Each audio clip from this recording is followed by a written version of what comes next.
SUV-sized drones in New Jersey. Dozens of reports seen near military bases, armories, civilian areas, over people's houses, properties owned by President-elect Trump. The FBI says they've been investigating it for a month. A month? But many, like my next guests, say the response has been tepid. What could they be, and how is this so hard to figure out? Joining us now is New Jersey State Senator John Bramnick and former defense and intel official who investigated UFOs for the federal government, Luis Elizondo. Thank you for having both of you here. I appreciate it. Senator, let me ask you, what do you make of how your requests to satisfy people's curiosity have been met by other officials? Not very well. Either the government doesn't know anything, or the government is in a position where it's an embarrassment to the people of the state of New Jersey, because people already come to the table with distrust of government. This adds to distrust.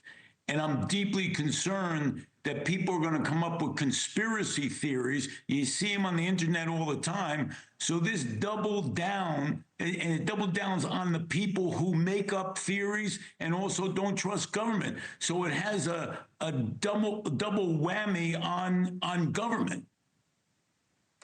Have they told you anything, Senator, about what to say or what to think? The only thing I heard is Governor Murphy did a press conference while he was signing another bill, and he indicated he wasn't concerned with the safety of residents. But the residents I represent are deeply concerned that they need a lot more information than a blanket statement that it's still safe out there. That's simply not enough. We're going to have a briefing tomorrow in Trenton, and I'm looking forward to hearing what they have to say.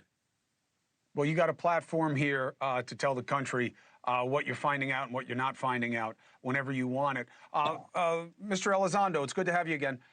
What's your guess on this? I mean, look, the good news is you see a lot of navigation lights on these things. You see red and greens on a lot of these, which, you know, as you know, are familiar lighting that people put on drones over a certain size. What's your guess as to why there's so many over Jersey all of a sudden?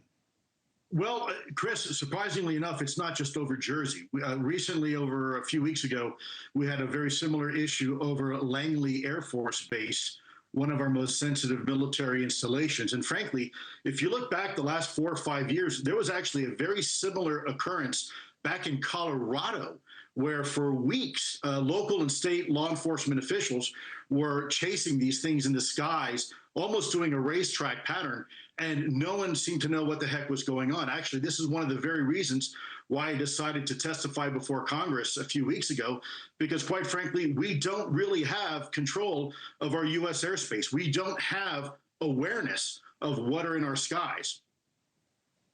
Do you believe that the FBI has been looking for a month and doesn't have any answer about what these are when there's so many? Well, I've worked with the FBI in the past, and they tend to be very, very competent when they're doing investigations. I do believe they have some answers.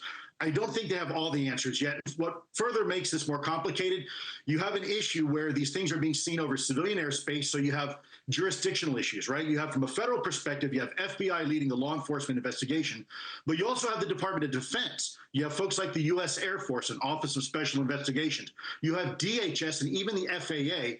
And so all these federal agencies, forget about even the state and local agencies, are trying to work together and try to deconflict what's in the skies.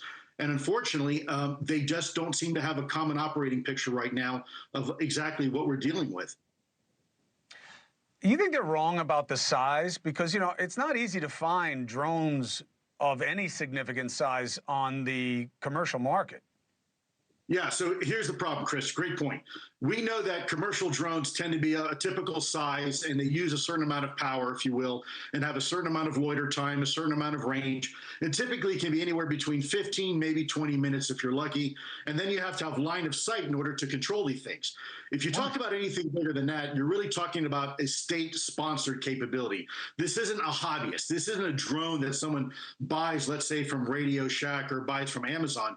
This is something far more complex that can be flown beyond line line of sight, i.e. over the horizon, and has a loiter capability in some cases of several hours. And if you're talking about an SUV size or larger potentially drone, this is a problem. Look, the U.S. Navy has been reporting these types of drones, in some cases the size of cars and even bigger, for years now. And this is exactly emphasizing the point why we need to take this topic seriously. Hey, thanks for watching. Go to joinnn.com to find News Nation on your screen. And don't forget, click the red subscribe button below to get more of News Nation's fact-driven, unbiased coverage.